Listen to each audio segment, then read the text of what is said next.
الاهلي فاز على الزمالك 2-1. الاهلي اسوأ احواله اليومين الايام دي، مفيش خطه، مفيش كوره، مفيش لعب، ولكن الاهلي فاز النهارده على الزمالك بشخصيته. وان الزمالك ما قدرش ان هو يكسب الماتش من البدايه. الزمالك خلص المباراه، كان يخلص المباراه في اول 10 دقائق، كوره الدباغ وكوره راس المنسي اللي ضيعوهم. بعد كده الزمالك ما كانش ليه اي انياب هجوميه خالص. بعد الكورتين دول الاهلي سيطر، وبرده سيطره سلبيه لان الاهلي عمال يعمل كوره عاليه كوره عاليه كوره عاليه ومفيش اي استفاده منهم. يعني محمد هاني عامل بتاع 400 كوره عاليه، 7 كورنرات، 3 ضربات ثابته، كل ده الاهلي مش عارف يستفيد منه، مش عارف ازاي. وده يعني المفروض المدرب يبقى ليه البصمه فيه. اشرف بن شرقي رافع 7 كور ثابته، مش عارف يوصل ولا واحده منهم صح، برده هو اللي بيلعب الكور. دي حاجه غريبه. كوكا بالنسبه لي ما بيأديش الاداء الهجومي كويس، ولكن كوكا على قد امكانياته الدفاعيه ادى على بيزيرا النهارده، خلص على اخوان الفينا. ده كوكا. ناحيه تانية محمد هاني مش عارف يعمل اوفر صح، بس عمل ماتش حلو دفاعيا.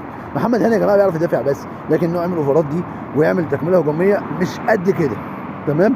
الماتش كان عايز حريف شوارعجي من الاهلي ومشجع اهلاوي في نفس الوقت. عشان كده لما نزل حسين الشحات قدر ان هو يخلص الماتش. حسين الشحات خلص الماتش في 7 دقايق، جاب جون بحرفنته وباص لشريف، شريف تك تك جون. والناحيه الثانيه بعد ما جابوا الجون تك تك دوت ايه اللي حصل؟ دخل بجسمه، خد ضربه الجزاء، كسب الاهلي الماتش. اليو ديانج نزل في الاخر ادى كوره لعمر كمال. عمر كمال ده مش عارف الواد ده حصل له ايه، يعني كوره غريبه جدا اللي في الاخر ده عمر تضيع.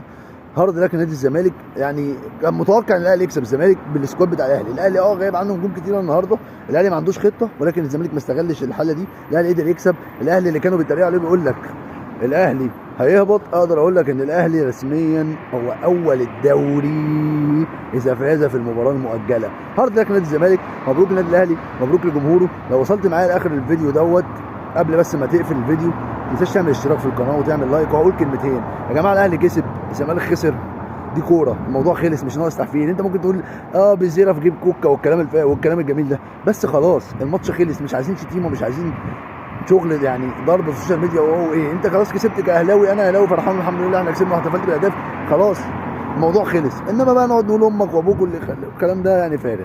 لو وصلت لاخر الفيديو ما تنساش تعمل سبسكرايب للفيديو والقناه وتفعل جرس التنبيهات وتعمل لي لايك وتشترك في القناه.